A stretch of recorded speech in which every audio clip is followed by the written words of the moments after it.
Hi hello guys, welcome back to கல்கி official channel. நான் உங்கள் கல்கி. எல்லோரும் நல்லா இருப்பீங்கன்னு நினைக்கிறேன். நானும் நல்லா இருக்கேன்.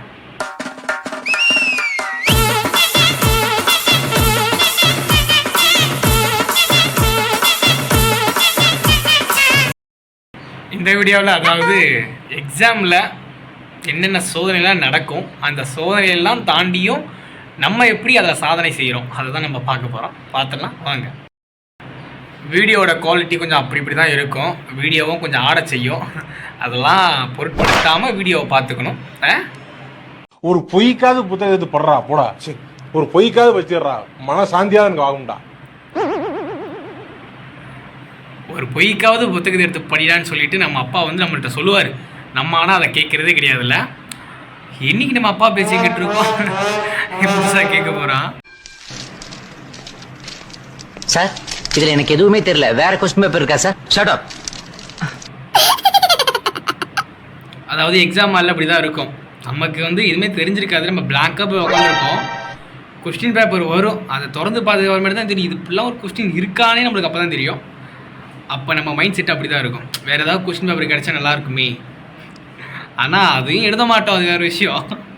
இருந்தாலும் ஒரு மனசு ஆறுதலுக்கு அப்படி சொல்லிக்க வேண்டியதான். இவ்வளவு இது நான் படிக்க முடியுமா? பாருல புக்கு போட்டு நம்பர். அதாவது எக்ஸாமுக்கு முன்னாடி ஒரு நாள்லாம் ஃபுல்லாக படிக்க மாட்டோம். அந்த 6 மாதம் நம்மளால என்னென்ன நல்ல விஷயம்லாம் செய்ய முடியுமோ எல்லா விஷயமும் செஞ்சுட்டு கடைசி இந்த ஒரு நாள் எக்ஸாம் வரும் பாருங்கள். அன்றைக்கி நைட்டு உக்காந்து நம்ம ஃப்ரெண்டோ இல்லை லீடரோ அனுப்புவான். பக்கமாக பிடிஎஃப் அனுப்புவான். அதை திறந்து பார்த்துக்கப்புறம் மட்டும் தான் தெரியும், ஐயோ என்னடா இது இப்படி இருக்குது, இதெல்லாம் நான் பார்த்ததே இல்லையாடான்னு தோணும். ரொம்பவே தலைவலிக்கும். ஏன்னா அவ்வளோ பேஜஸ் இருக்கும்.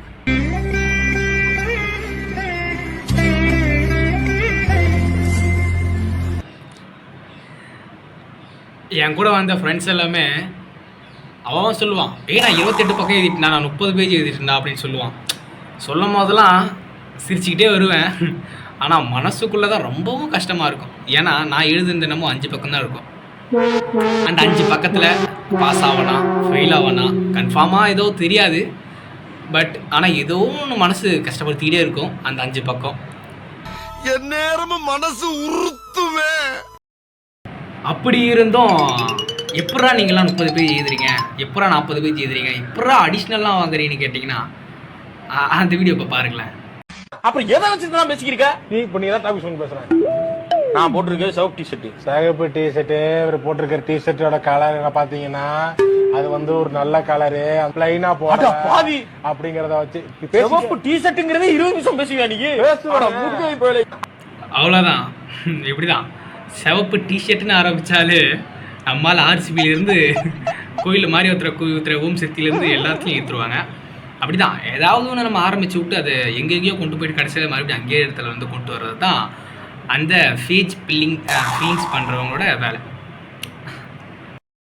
இதையெல்லாம் தாண்டி இன்னொருத்தவன் ஸ்பெஷலாக ஒருத்தர் இருப்பான். அவன் எல்லா டீம்லேயுமே இருப்பான். அது யாருன்னு கேட்டிங்கன்னா அது பாருங்களேன்.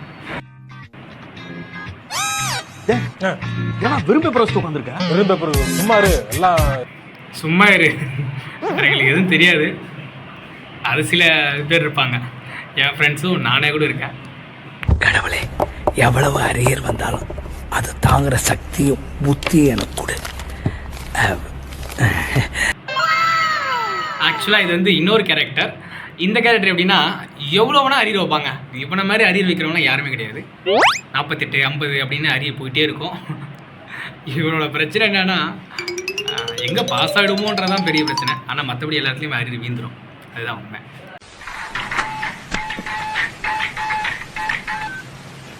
நீங்கள் டயல் செய்த எண் தற்சமயம் ஸ்விட்ச் ஆஃப் செய்யப்பட்டுள்ளது.